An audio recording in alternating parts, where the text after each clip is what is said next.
Hey, we are live, pal. Sorry that we missed last week. I know, Andrew, you something happened. Did you get ill last week? I missed because I was supposed to be out of town, which actually didn't happen. But did you also were you also kind of out of it last week? Yeah, man, I was totally out of it last week. I was really tired and I wasn't feeling great. And it's Came not down with like COVID. it was not COVID. I got tested like 500. Well, I would I be the first person to have it 4 times at that Yeah, point? I think you'd break the record. I would break the record. Uh and I'm vaccinated, which is hysterical. Um you know what the problem is? I just roll around in dirt all day. That's the problem. Well, you Roll have around two that kids. subway. To Yeah. be fair, you have two young children, and that is Yeah.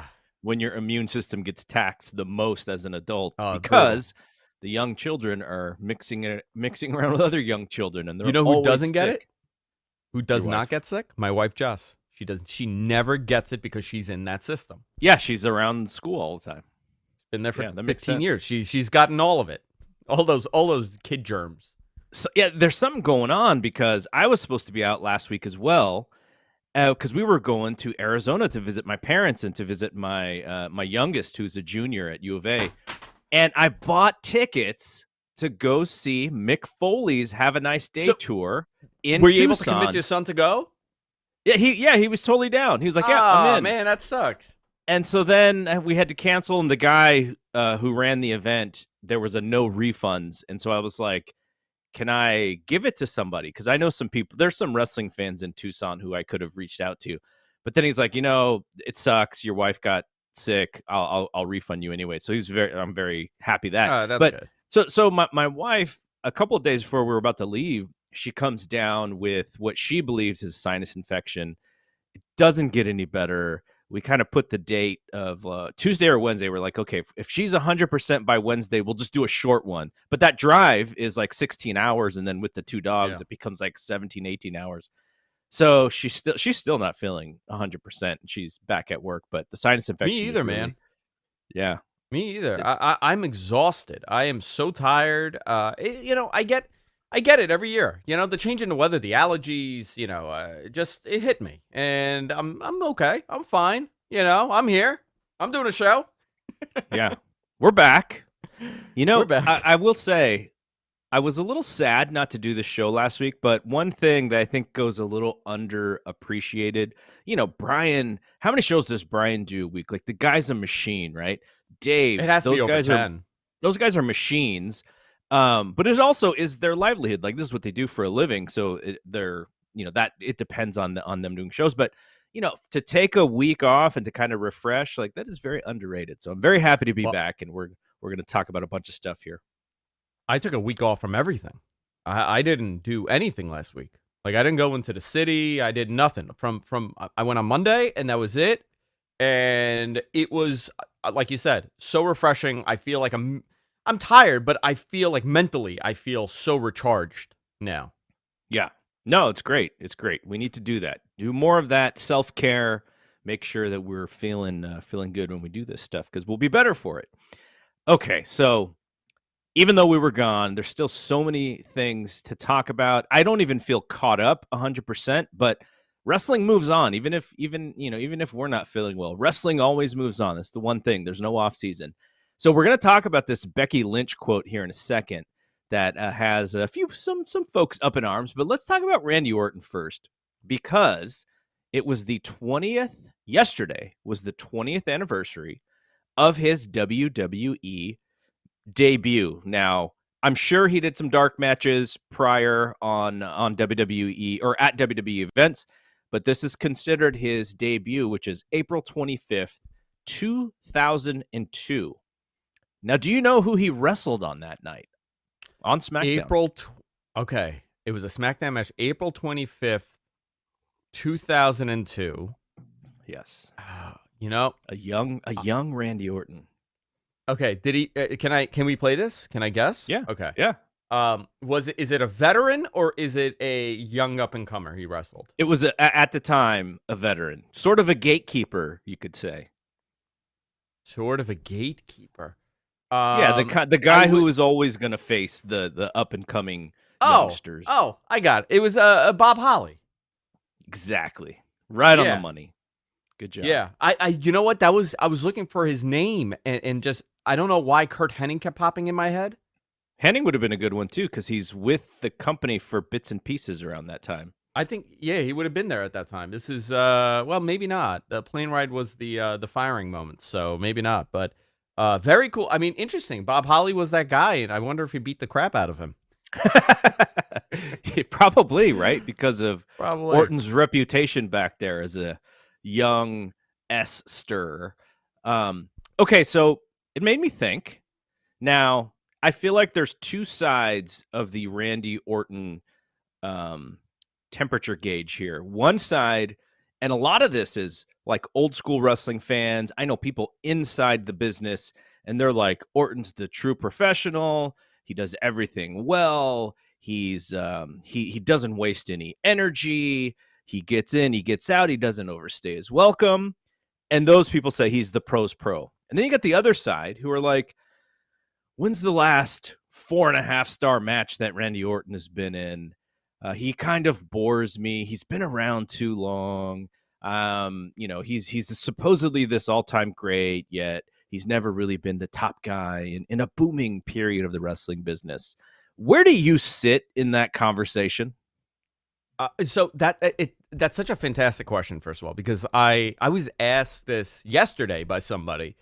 And I will say I've always, you said like, when's the last time he had a 4.5-4-star match? When's the last time he had a bad match? I don't remember any. I mean, I'm sure it exists, right? But like in the 20-year span, I can't remember of many or if any terrible Randy Orton matches, right? He's always been fantastic in a ring, very, methodical style, an old school style.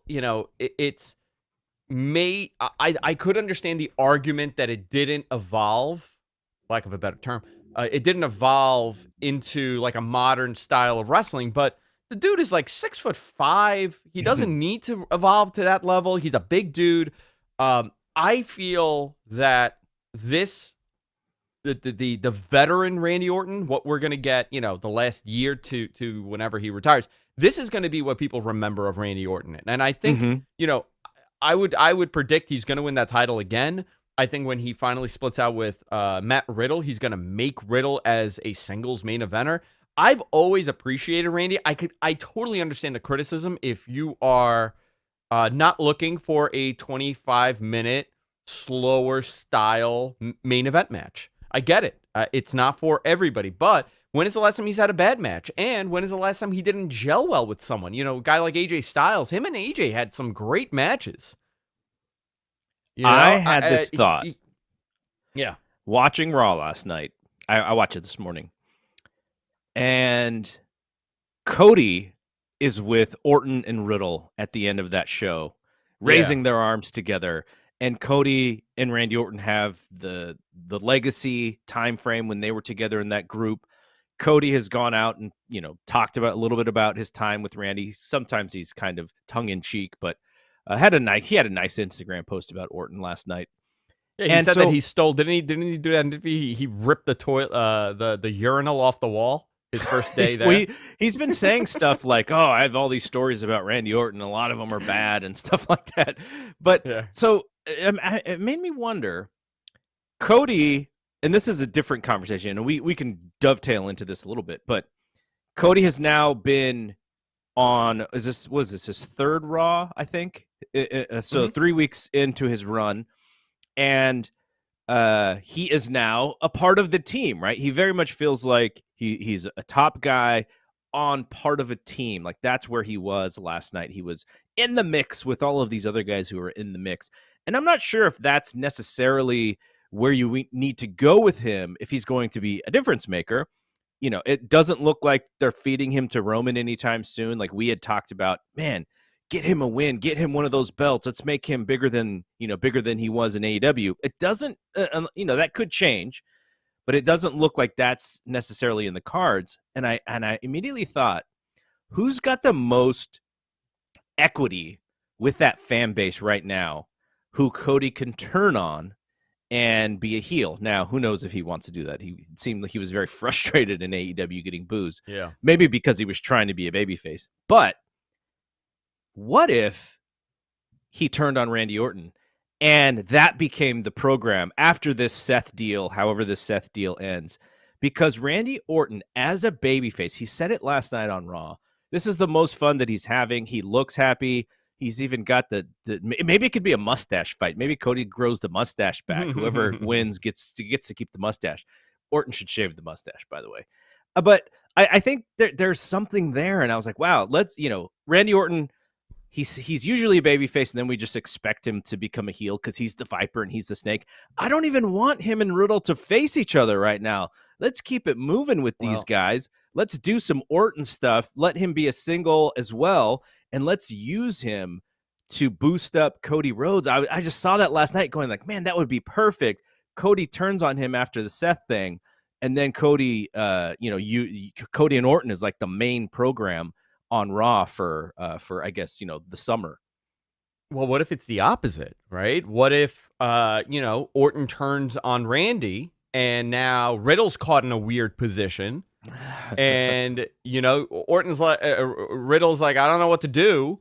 And you have that become the first major, program outside of, the Rollins stuff where, Cody gets elevated. I mean, obviously he's really high up there, but Orton kind of puts him over as like that key babyface in that company because they are so low on top tier baby faces. Riddle's almost there. Randy, you saw who the fourth person was in that match. Yeah, Ezekiel. Yeah, yeah. By the way, nice tassels. I'm feeling the Ultimate Warrior tassels. Yes. No, but that was a nice little mix. I enjoyed that mix last night. Mm-hmm. I thought that it was a really fun Raw. I enjoyed Raw, and I've been enjoying Raw more since I guess like around WrestleMania. They've corrected some of the in betweens, but again, if that show was 2 hours, we'd be having such a different discussion where how tight that show is. Because think about how big that roster is and how much they could do in 2 hours and 10 minutes of an overrun or 5 minutes of an overrun. The 3 hours is what is my problem. I don't know if it's everybody else's, but I thought they did a fantastic job with, kind of presenting these guys, Orton and Riddle. I mean, they are so over. A couple of weeks ago, we were talking about how, like, the kids that I know, like, in the family, none of them are watching wrestling, right? Right. And the ones that do, like, I would say there's, like, 6 of them. I got a huge family. I got, like, 6 kids in the family that love wrestling, and they were kind of out of it. The only thing they want to talk to me about is Matt Riddle and Randy Orton. That's their top 2. And then Roman and the Usos. Those are That's all that matters to these kids. But that says a lot about Randy and Riddle to be elevated to that position. I think they've done a great job with this. I was very critical with the pairing at first, but it's turned out to be fantastic. You know what it is a little bit? And it's not that Matt Riddle is super young, right? Matt Riddle's, I think, in his mid to upper 30s. Yeah. But he looks young, and he's a fresh character. Randy Orton is in his 40s, but he looks great. He looks younger than his age. But it's almost like he utilized Riddle to make him seem a little bit cooler, right? He seemed a little cooler, a little younger, not dissimilar to Chris Jericho using a lot of the young talent in AEW to make him seem a little bit younger and cooler and fresher. Like, it's a very smart thing that Randy Orton did when he got paired with Riddle, because originally that's whole storyline, like, we're just like waiting for him to turn on Riddle. And I think it's extended the livelihood for him. And as a babyface, I can't remember a time there's been times like Orton has been super hot and then cooled off, usually because of Triple H and booking decisions there. But I can't remember a time where he's felt this fresh as a babyface, and that's why I think that they should utilize it. Like, let's use it. He could be a guy as a babyface who is main eventing big shows, because we talked the last time 2 weeks ago how, as far as like these big shows coming up, you're doing stadium shows, 4 stadium shows coming up in the next like 6 months or whatever it is.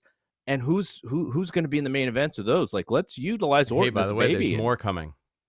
There's more stadium shows coming. Is this a scoop? It's going to become a regular. It's going to be a very regular thing. You want? I could do it. Yeah, it's a Yeah, scoop. let's do it. I mean, I I guess love it. so. I had a very nice conversation with someone there over a couple drinks, There and we go. we were talking about the strategy for like what they're doing with the stadiums, and I even brought up. I'm like, what's the goal? Like, you guys are planning on selling out Money in the Bank? Like, I kind of said it tongue in cheek, and Yeah. there were two people there, and they looked at me like I'm an idiot. They're like, no, no, no, not at all. That's not the approach here. And I'm assuming this is the Nick Khan approach. It actually is a Nick Khan approach. Anything over 25,000 people, where are you going? And for these big pay-per-views, like Money in the Bank is being positioned as a premium pay-per-view or a Mhm. premium a PPLE, a premium live event. They want to be in stadiums for these. I think Money in the Bank is going to be in a stadium moving forward.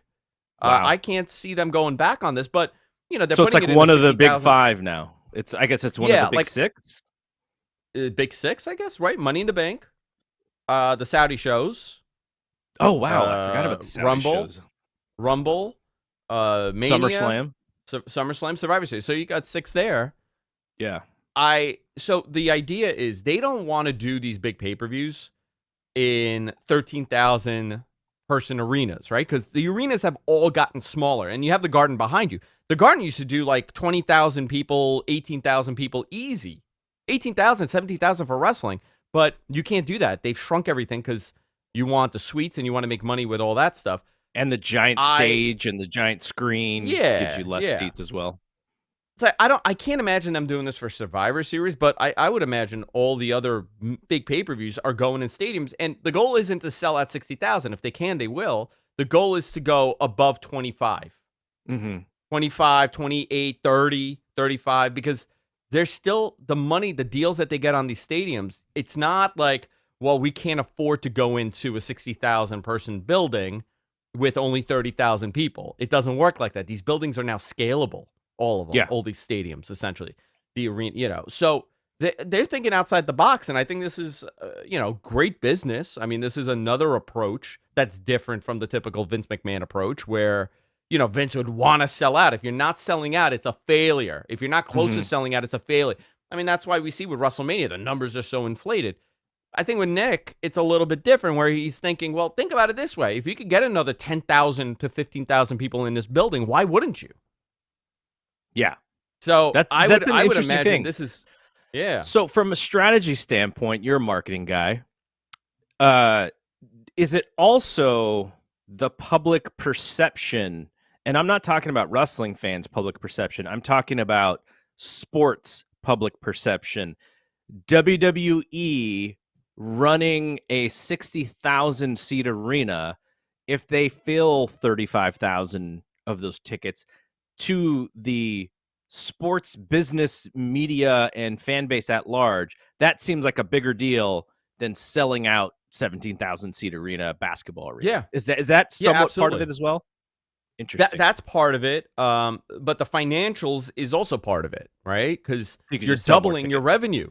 You've doubled you're doubling your revenue for the gate and merchandise sales because you've doubled the attendance. So yeah, you're not gonna have 60,000 or 50,000, maybe not 45,000, but maybe you're gonna hit 30, 35. How much more expensive is it to rent a stadium versus an arena? I spoke to someone about this that does it outside of WWE, and they because there's not so many events. Like, what are you doing in these giant buildings on Yeah. a random Saturday, right? Like, they need to use these. They need to turn them over. Um, they are able to get great rates. I know that for a fact that some of these buildings that they're looking at, they are able to negotiate phenomenal rates or rents, whatever you want to call it, because of the fact that there's nothing else in there. These owners are not looking at it as, well, I'd rather have nothing if I can't get them. Right. If they're not willing to pay the price for 60,000, I'd rather have nothing. No, they want to have it because it brings more prestige to the venue as well. The Garden is known, yeah, obviously for basketball, but for wrestling, it's a big deal. The Rosemont Horizon. I had no idea what the Rosemont Horizon was before wrestling. The Cow Yeah. Palace. It's a reminder to people, and I I think this is the future for these big shows where, yeah, maybe, when the business is hot, you'll do 50, 60,000 people for a SummerSlam or a Survivor or a Royal Rumble. But when it's not hot, you'll do 35. Royal Rumble, you'll do 40,000. Easy. Very Easy. interesting. Yeah. That's kind of cool. And I think if you're a casual fan, right? No, not and that's this term. People are starting to hate the idea of a casual fan in that definition. If my friends who don't pay as close attention to wrestling as me, if I tell them, "Hey, WWE's coming to Levi's out here," which is a $60,000 or 60,000 seat stadium, that seems bigger to them than, oh, by the way, WWE pay-per-view is coming to the San Jose SAP Center or whatever, where they run TV. That makes it feel to those people who don't follow that closely as, oh, this thing must be a bigger deal if they're running this Hmm. stadium. Yeah, that's an Yeah. interesting thing to. I wonder if they think about that as well. But look at 2022. Look how many stadium shows they're running in 2022 alone. You had Royal Rumble, right? You had the Saudi show. You had WrestleMania. You're gonna have SummerSlam. You have Money in the Bank. You have the other Saudi show happening late September, early October. I don't know the exact date. And then you have the Whale show. You have 7 stadium shows in 1 year. Yeah, That they've never done that ever. and now I don't know if this. I don't think this matters at all, but AEW had been pretty creative in the buildings they were running, like the US Open building, the Arthur Ashe building. Like that was a pretty creative thing to do. Very. Um and so I like that part of wrestling. It makes it feel like, we're not just doing the same thing. We're like being a little bit more creative in where we run. AEW is running the Forum in LA versus the Staples Center, which is where WWE runs. So those kind of things I think make it a little intriguing. There's a Yeah. lot of arenas and stadiums that I want to go to in May just because there's big wrestling events happening there. Yeah.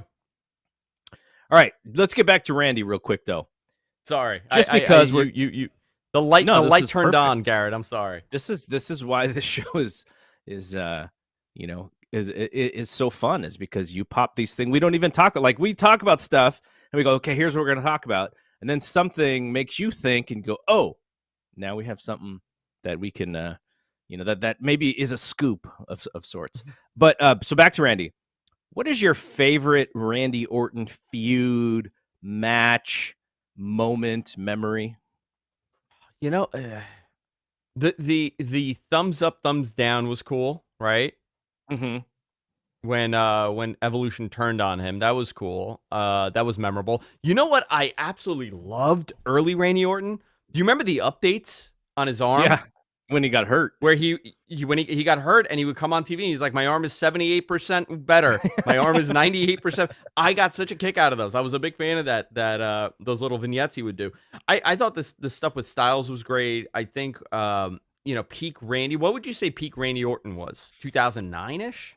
So as far as when he's the guy, like he's been the chosen one a few different times because he's been, he has such longevity.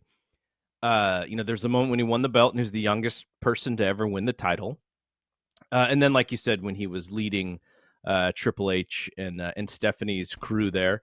But my favorite Orton match has to be post WrestleMania 20, the Backlash show with him against Mick Foley that was great. whatever that I forget what kind of match it was, but it was a brawl and there was thumbtacks involved and everything. And I felt like Mick, that was Mick's job, which was his job years before with Triple H and The Rock, was to really help Randy ascend to that next level. And I thought Mick did a great job with that feud. But that's maybe my favorite Randy Orton match ever.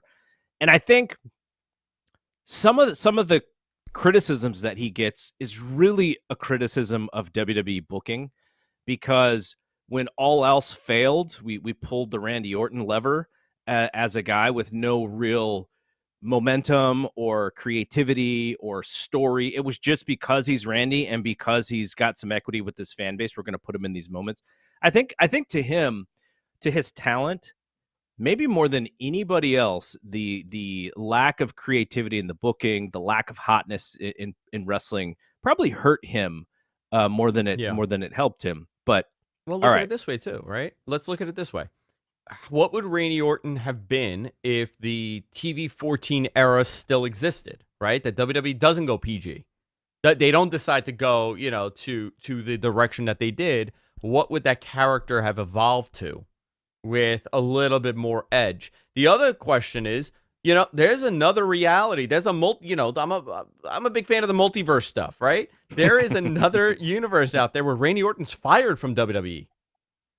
For your shenanigans. Yeah, he and Jeff Hardy probably were the ones who failed tests the most, right? But Yeah, Jeff Hardy yeah, was the one who got removed from fired. that company a couple Yeah. times. Randy Orton in the DX era doing crotch chops. There we go. Okay, so let's move on because there's a bit of news out today. So Becky Lynch was on a show called the Drew Garabo Live Show. I think it's like a radio show, and they just clip out some of the interview stuff. And he was promoting WWE being in Florida this weekend, and she had a comment about he had asked sort of about AEW's women's wrestling side, and she was very. I think she was mostly candid. I'm sure some of this was WWE promo, but I think we have the graphic here with the quote. But she says, I don't think they're represented the way that we are. They don't get as much time as we get, and they're not, frankly, they're not as good as we are. Now, there's some. I mean, she's if you compare WWE women to AEW women as far as the main event status and as far as the ability to the star power, right? Ronda and Becky as stars are bigger stars than anybody in AEW. And I found that quote really interesting, but I think the thing that Becky or the context, right? Like Drew is doing the interview to promote something. He's not going to then go, well, Becky, but WWE has been around for this long. And so that's for us. That's for us to talk about. So the thing that I wanted to point out was what Becky is saying is truthful, but she doesn't, there's not a lot of context there because if we only count WWF and WWE as starting from 1985, which is WrestleMania 1 and on, it took them over 20 years to actually have a women's match in the main event. And then we fast forward to WrestleMania 35, which is the first time women main evented at WrestleMania. And so AEW's only been in existence now for, 3.5 years-ish or something like that. And so to compare the two companies in the women's division, one of those companies had a 35-year head start, and the other one where they're at in 3 years versus where WWF was at 5 years or at 3 years with their women's division is just like it's just eons and eons above. But Becky is so good as a wrestling promo and as a guest on this stuff. I just found it fascinating. I really. She is the top star in women's wrestling, right? And so she's got a lot. What she says, I think, goes a long way with the fan base. What did you think about that quote? I don't. I'm gonna start off by saying I don't think she said anything wrong. I think she's absolutely right. Now, is it a fair comparison? No, it's not. It's not a fair comparison. But you look at the emphasis that was put on women's wrestling from 2013 on in WWE, right? Even 2012 on in WWE, when they went from the Divas to the women's division, they've had years of developing talent to be TV main roster ready. Charlotte, Becky, Bianca, Bayley, Asuka, Ronda Rousey, I mean, just to name some, Bianca Belair. they have had what they did do, to be honest, is capitalize and monopolize. And I'm not saying it in a negative way, right? But they've monopolized all of women's wrestling because they signed everybody that was fantastic. Anybody that had that extra oomph, they signed them all, and they trained them, and they created these amazing TV characters. AEW hasn't done that, but it's almost impossible to do it overnight when you don't have the talent available. Now you're starting to see the talent available, right? I think Britt Baker was the exception here. She was the anomaly, right? Because she got over on her own on TV without having to go through a developmental program. But Jade Cargill, she's a developmental project that's she's working learning on the fly. She's on the fly. Yeah. It's working too. I think that Tony Storm going to AEW has been a big addition for them, right? That's going to play a big part. And I think it's going to be for sure. Yeah, they're going to have to capitalize on it. But this is a progress. It's not an overnight thing to put someone on TV and be like, okay, you know what? Now you got to be a star. It doesn't work like that. I think for being, and for Becky was nearly dead in the waters with that ridiculous dancing gimmick she would do. Right? What would her career have been if it didn't shift? Would she be thinking the same thing if, her and Charlotte just didn't really work? I think we would be talking about a very different division here. But she's absolutely right. I don't think that roster is refined yet. I think they're finding it. I think Tony's done a good job at finding, really good talent. There's a couple people. Marina going there is going to be a help to some extent. I don't know who else they could sign that WWE, has. I think Ember Moon is out there. Yeah, Ember Moon is still out there. Athena would be fantastic. Yeah, Athena would be fantastic. But is she Becky Lynch? No, probably not. Bayley, Sasha, Becky, Charlotte. That's the core. You have 4 top tier people that could be world champion tomorrow. Then you got Bianca Belair, which is the next generation, and everybody else that's coming up. Rhea Ripley, Raquel. Another one. Rhea. Raquel, another one. It just, they don't have it yet because they haven't defined it. The other thing, she's talking about, they give the women more time there. Well, you have more time to give. Yeah. 5 hours. 5 hours. Versus 3. Compared to 3. Yeah. So, yeah. 7 more hours of wrestling. 7 if you can NXT. But let's try to not do that, right? Let's say just main TV product. You have an extra 2 hours to fill in. Of course you're going to have more women's matches. If you didn't, then people would criticize you and tell you, well, look, you got this many hours. You only have 1 or 2 women's matches in a 5-hour span. You're only giving, 11 minutes of TV time. So there is a lot of moving parts here. I don't think it's a fair comparison, but it is a fair criticism because their product is better in that sense. They are doing more in that sense. She's not stating anything out of line. She's being very honest, and I'm sure that's how they feel, right? They feel that way. If she didn't feel like her company and her division and her at the head of this thing was the best, then what is she there for? But no, I thought it was very interesting, and we'll see if there's going to be any receipts. Right? Is Britt going to take a shot back, or does Britt feel like that was a shot? Listen, we'll see. Britt knows. Yeah, Britt is fantastic. She gets it. She knows how good she is. But she's also she's a smart person. I mean, she's a freaking doctor.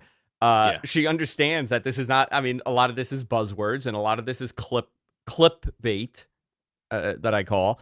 Yes. I think this is just another. It's a truth that even the biggest AEW apologist could understand, because you just don't have the roster. It's not a lack of company direction. It's a lack of, hey man, you guys have had 10 years or so of this developmental stuff. Mm-hmm. We just started, but look at what we're doing. Look at the matches we're putting on. Thunder Rosa, Britt Baker, Jade, Tony Storm. Now they are in. I think in 2 years we're gonna have a very different conversation here. Sure. I think that's the reality. Right on. All right, how did we go 35 minutes without talking about the Forbidden Door? I feel like that's all that anyone wants to talk about right now is the Forbidden Door. I know. A lot of speculation on what's the move. You and Rich had a chance to talk about this on Mat Men. I talked a little bit about it with Dave, and then on the Bruise News show that I do for Fight Game Media.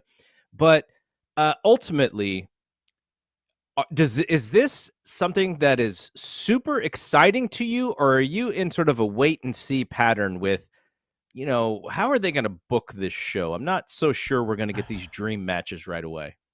I am, as someone that has followed Japanese wrestling for 20 years, Mhm. very excited, right? Like, this is cool. This is very cool. It breaks the norm. It's very different. However, this is not the same New Japan pre-pandemic. A lot has changed there for the good too. I mean, they made some good moves. They made some good decisions. They're in a rebuilding phase, and they understand the need to have an AEW as a partner here, which is all good. I think we're going to get some really cool matches. I don't think this is going to be two separate. And I think Dave said that it's going to be intertwined matches. It's not going to be. That's what he said. As far as he knows. So I mean, already in my mind, I know one match that'll happen. Like, in my mind, it has to happen, right? Kenta and CM Punk has to happen for the title. That'll be your world title match, right? Wow. So nobody's upset. You're not going to do Okada CM Punk. You're going to do, and again, I don't know who's going to win the title, right? Let's say he beats Hangman. He beats Hangman. Poor Hangman's like, hey, I'm still the champ, friend. I know. Maybe, or maybe not. Maybe he wins, but if you want to have something that, a title match that kind of means something because of the GTS, I would think that, Punk winning the title, that would be cool. Defends it against Kenta. Now that's your world title position. And then maybe you have one title that switches hands to a New Japan guy or an AEW guy. You talked about the metaverse, or what'd you call it? The multiverse? The multiverse, yeah. So what is so intriguing is that AEW has their storylines going on. New Japan has their storylines going on. And you could even intermingle in some instances with those storylines crossing over both sides. I think that's the most interesting thing about this. My worry is that it always comes down to the booking and who you're going to allow to be beaten and who you're not going to want to be beaten. And there has to be a little bit of give from both sides to allow some of these things to happen, because the fans, there's not going to be we're not going to draw this thing down the line and go, I'm more of a New Japan fan than I am an AEW fan. Yeah. Thus, Kazuchika Okada has to beat this AEW guy or else I'm really mad. Like, I don't think that that's how the fan bases are going to think about this thing, at least in the US. In Japan, that's a different story. I don't have a pulse on that. Or there's a second part to this, right? The G1 is a couple weeks after this. Mm-hmm. You could put a couple matches on those shows that, New Japan gets the receipt and they're able to kind of win their match. I mean, the outcomes in the match. Robert in our chat room goes, Danhausen versus Ishii. That is the match of the night. That's when everybody. Yano versus Yano. See, give me Danhausen versus Yano. That's good for an opener. Can I tell you? I despise Toru Yano. I cannot watch him come out there. Drives me nuts. This thing drives me insane. The DVDs, who cares? No, I think you could do a Yano and Danhausen thing. One is strutting, going like this, and the other one is doing his finger thing, whatever he does. He curses him. Yep. I think there's a lot of tie in here, but who does Adam Cole face? Okay, fine. Let's do this. Danielson. Who's Danielson facing on that match and on that show? I would do Danielson and Mox against Will Ospreay and Jeff Cobb. That's what I would do. Okay, who's Okada? Is Okada involved? Yeah, who do you gotta bring Okada? Well, Okada has to have a match. Do you have him face an AEW guy, sort of a top level AEW guy? Yeah, maybe you have Danielson. What if you do Danielson? What if you do Mox? You could do Danielson and Ospreay, or Danielson. I would love Danielson not and on Zack this show. Jr. I don't want to see it on this show, though. I don't know why. That is a match that I've always wanted to see, but not on this show. I think it needs to be a little bit bigger since it's that one-off, Mm-hmm. I don't know. I think the possibilities are endless. I think this is going to be a very fun show. Or is it going to be a pay-per-view buy rate winner? I don't know. I don't know what it would do. The way I look at it from the booking perspective, right? Who is the guy in New Japan who you can beat, who has some equity on the US side? That's Tanahashi. Tanahashi, Tanahashi yeah. in Japan is kind of being booked down the card, but in the US, he still has such name value and recognition that we still see him at a very high level. He can win, or he can lose to AEW talent. And on the other side, I feel like Moxley. Chris Jericho's the same way, right? Chris Jericho can face Okada or Shingo and lose because he's got that credibility with the Japanese fan base and the US fan base. And he's going to be able to stay over no matter what. He's Chris Jericho. Like he's not going to fall down the card. So I think part of the booking of this is finding out who those guys are who are going to give a really good match, and then you can also be like, I wouldn't want to see Punk go over there and lose to Shingo, right? Like Punk has to stay high on the card, and on the flip side, Shingo probably has to stay really high on the card. Jeff Cobb should, if he's going to be built up as a next guy, he should also be staying high on the card. So the booking thoughts, like the fan booking of this, is so amazing that it gets you really excited. But the reality of the booking, I wonder how much of this we're going to see. Like, would you be happy if the main event to Forbidden Door was CM Punk and Kazuchika Okada as a tag team for the first time against heels in both companies? I don't think fans would really be into WWE that, match. Yeah, that is the but epitome that's of a how worry. Yeah. You would have, I mean, if this was WWE in a certain era, it would be John Cena and Okada versus Triple H and who's their monster heel there? I guess maybe Tanahashi. You could put him on a heel side or something. I don't know. I feel like Evil. this is Evil. Okay, Evil. Yeah. Which doesn't do it for me. I'm the only worry I have is like I hope the main event is not like a 10-man tag. You know, like a I think we'll get that. I think we'll get the traditional Japanese, the 5-on-5s or whatever. Which you'll incorporate a lot of these guys. Like you could do the Elite, you could do the Elite and you could do something with them.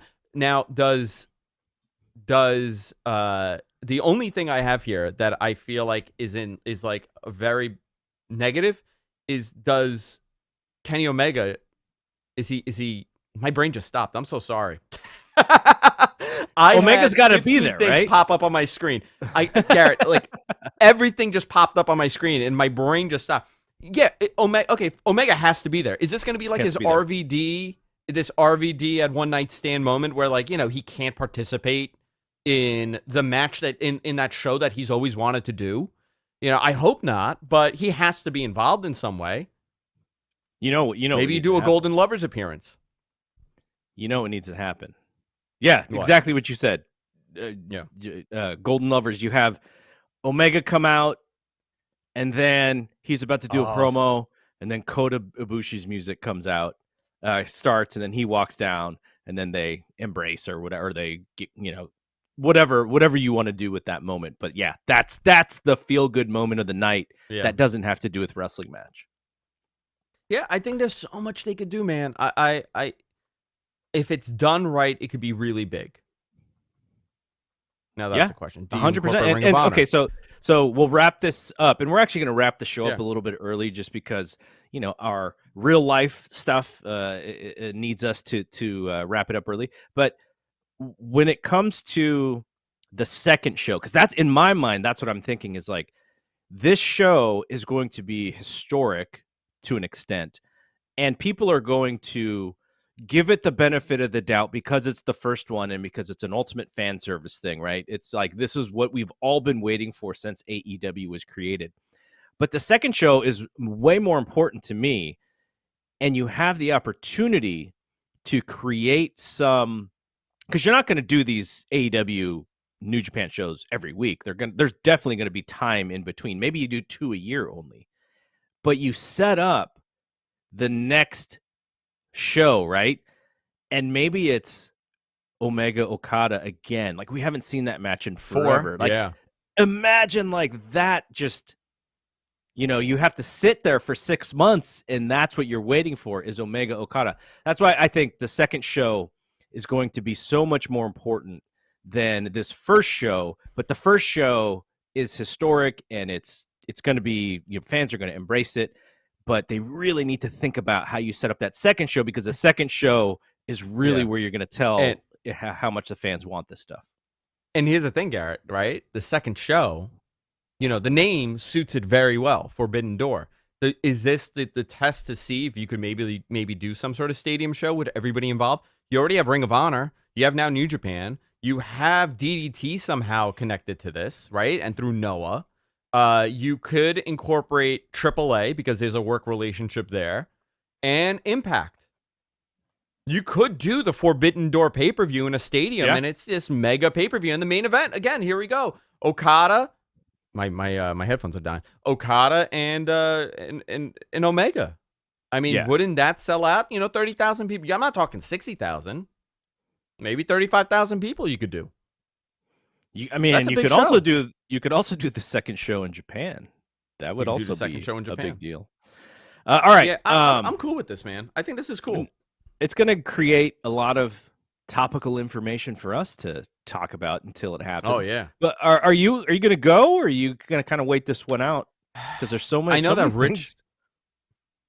know Rich wants to go. We're doing Vegas, obviously, me and you. Yes. I don't know if Rich is coming to Vegas, but we're doing Vegas. Suncast, our producer's doing Vegas too. I would like to. I have to see if my schedule is open to it. Yeah, because that's an easy flight. 2 hours, go to Chicago. Chicago proper. Find a nice hotel there. You're not in Huffman Estates where you're like in the middle of nowhere. But which I don't mind. I like the Ubers. Where there's no Ubers. Oh my god. Oh my god. I had to hitchhike, and poor Tony had to pick everybody up. Crazy. I think that this is. I don't know. I would like to go. I know Dave's going. Right? Are you going? Yeah, Dave said he's going. It's too much wrestling stuff, man. I can't go. Because I got small kids and just that whole thing. It's a little bit harder when if I was before I got remarried, I could hop on a plane and go anywhere, but it's a little bit of a different responsibility here.